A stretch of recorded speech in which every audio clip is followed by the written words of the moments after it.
Әріместе мен қазақи нақыштағы қолөнерімді келдім, немеремен үйреттім отырмын. Өз қолөнерімді қолымнан жасап үстіп барып отырып дейді балама. Мынау енді өзімнің тігіп жатқан балама неткен. Біріншісінде мына табақ ою дейтін үлкен кеспе ою дейді біткен. Мына оюды шүкіректеп нетігілеп мынаға сысып ой баламыз.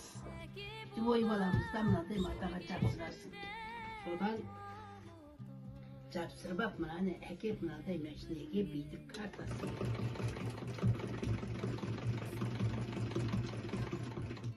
Деп мәшинеге тартып аласың. Одан кейін міне мынадай ұсақ құрақ көрпеше. Мынаны бірін-біріне құрап бүйтіп жалғастырып, мынаның мүйіздерін біріне-бірін келтіріп отырып, бүйтіп мүйіздерін келтіріп отырып, бір-біріне сәйкестіріп, мынадарды тігесі. Міне, бүйтіп тігесі. Ал мынау табақтың астына қоятын қол өнер, қол тоқыма. Балаларыма немереме келін үйретіп отырған. Мынау табақтардың астына қоятын нәрселер. Қолдар өнеріменен. Осылай менен біткен дүниеміз қай қазақтың қай салт дәстүріне бәріне қанықпыз. Сондықтан енді менің балаларыма жаңалықтарды немереме үйретіп жатырмын.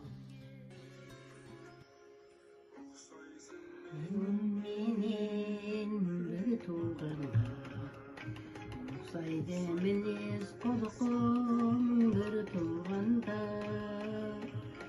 анамның саусағының табы түскен ағардай жаңғылы таңда құртым бар ма?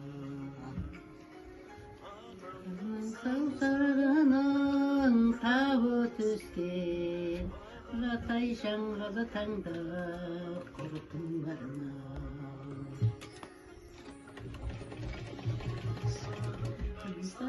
Сағынышым бар басында ауылдан артық жанат бар ма сірә?